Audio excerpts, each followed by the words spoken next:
Welcome to the 8th lecture of Economics and Management. Till last lecture, we have talked about demand. What is demand function? What is demand forecasting? Which are different methods of demand forecasting.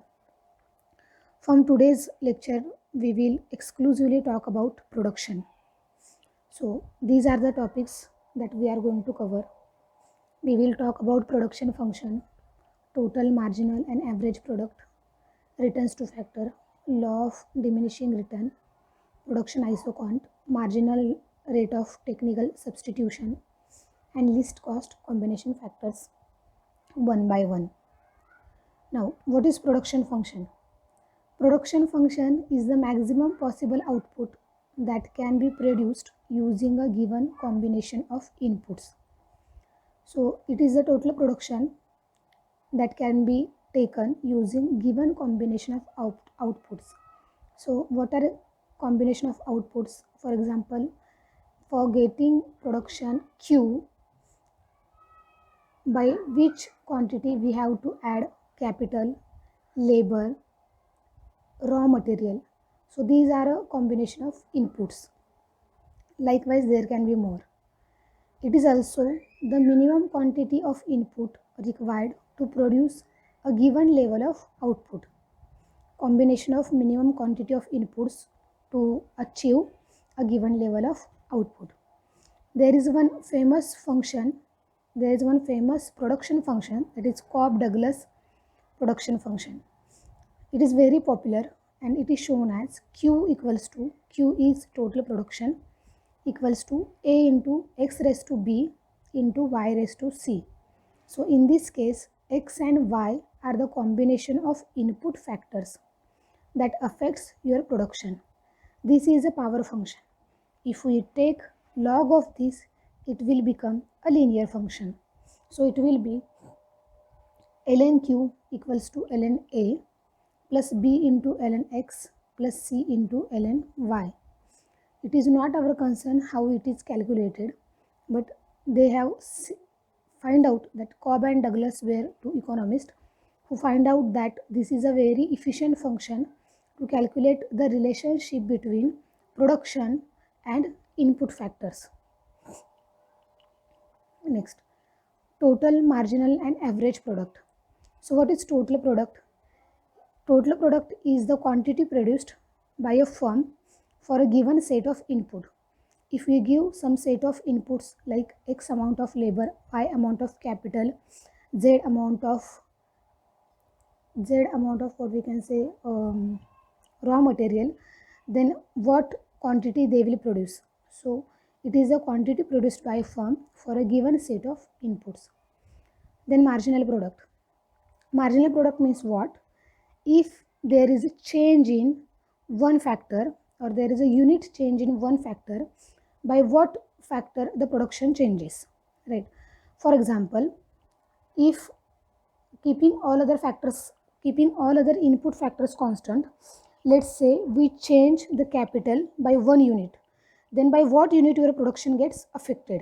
This is known as a marginal product.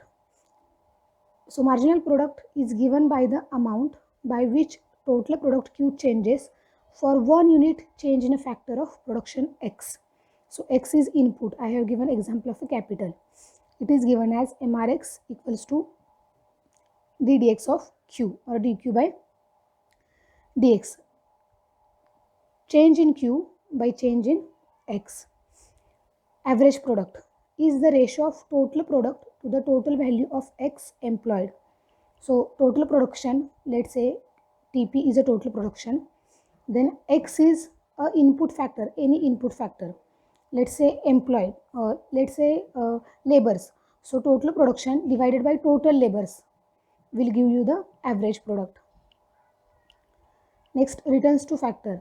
Returns to factor is the magnitude of percentage change in the output of firm when a particular factor of production undergoes a given percentage change. Again, what it says, if there is a 10% change in capital, by what percent production will get change?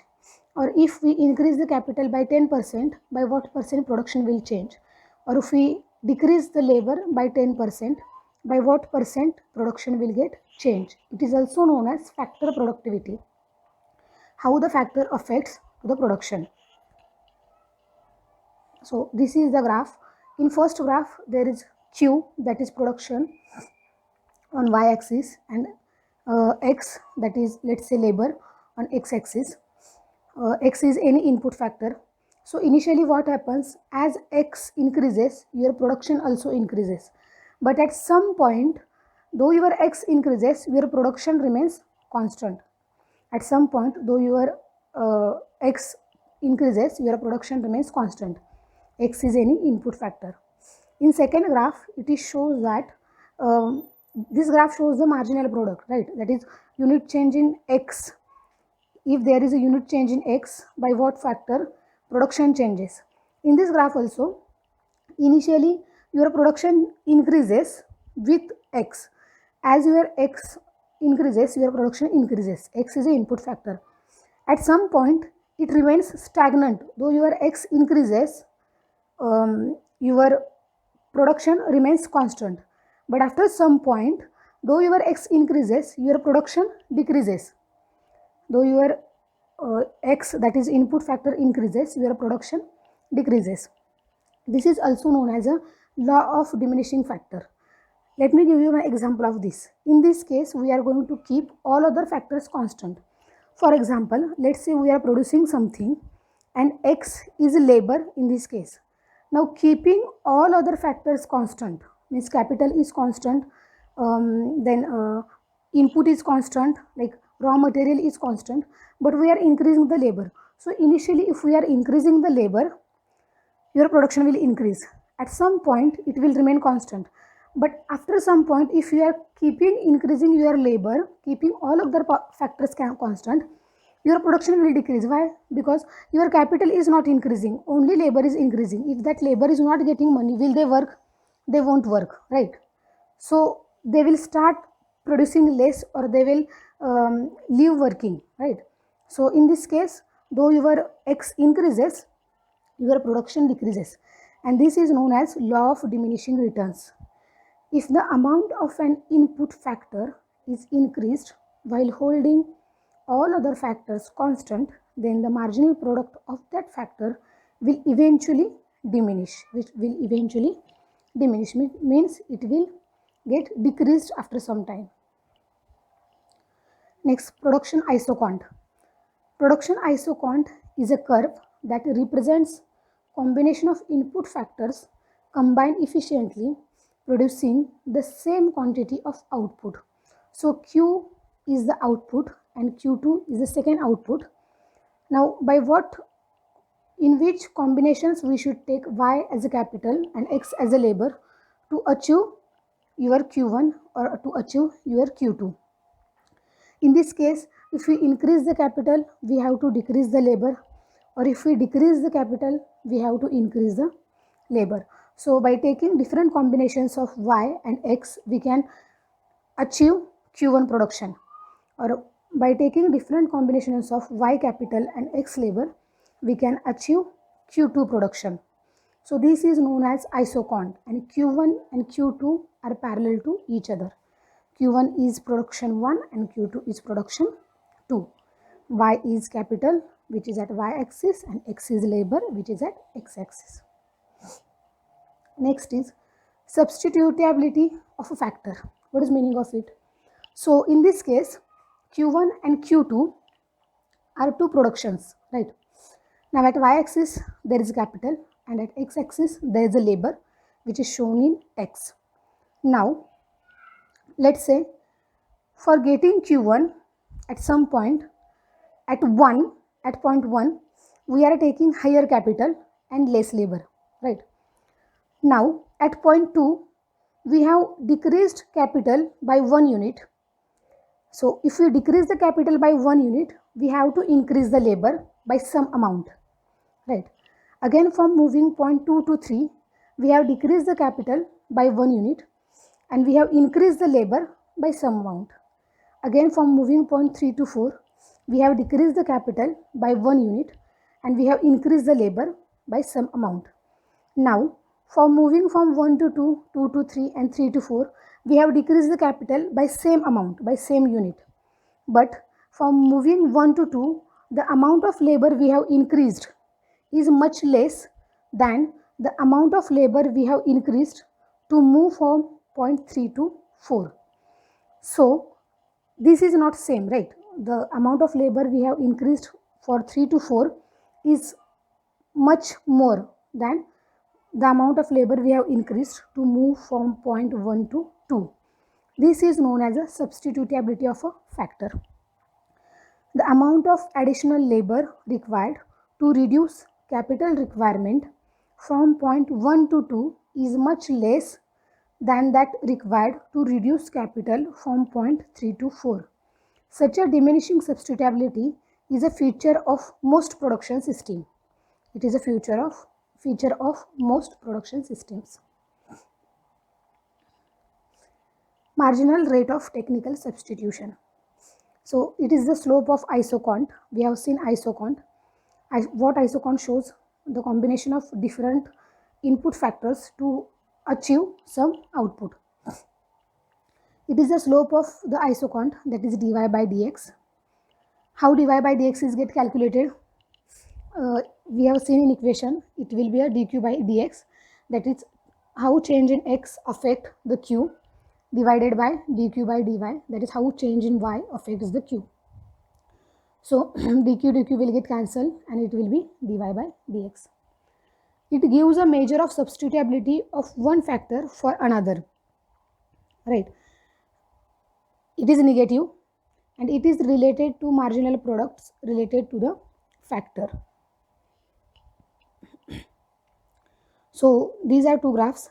In first case, the graph is about perfect substitution and second graph is about perfect complements. What is meaning of perfect substitution? If you know, in electric power generation, we are using either gas or either oil to produce electric power, right? So we can replace gas by oil or we can replace oil by gas. So this is known as a perfect substitution. Oil is substitute for gas and gas is substitute for oil. But in second case, the example is of perfect complement and which is used in auto industry. On y-axis there are wheels, on x-axis there are frames. So for getting Q1, that is for producing one car, we required 4 wheels and 1 frame. And for getting Q2, we require 8 wheels and 2 frames. In that case, we are producing 2 cars. But can I do like this? I can use 1 frame and 5 wheels, or I can use, instead of taking 8 wheels, I can use 4 wheels and 2 frames. It won't happen. Means what? Wheels can't be replaced by frames and frames can't be replaced by wheels. So these two are complements to each other. So this is not a perfect substitution.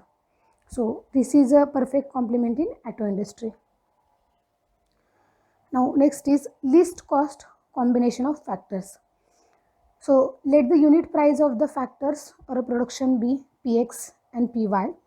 So let's say there are two inputs, x is one input and x, the price of x is Px and there is y is one more input and the price of y is Py. Now the total cost of input is given as Px, that is price of x, into total x plus Py, that is price of Py into total y.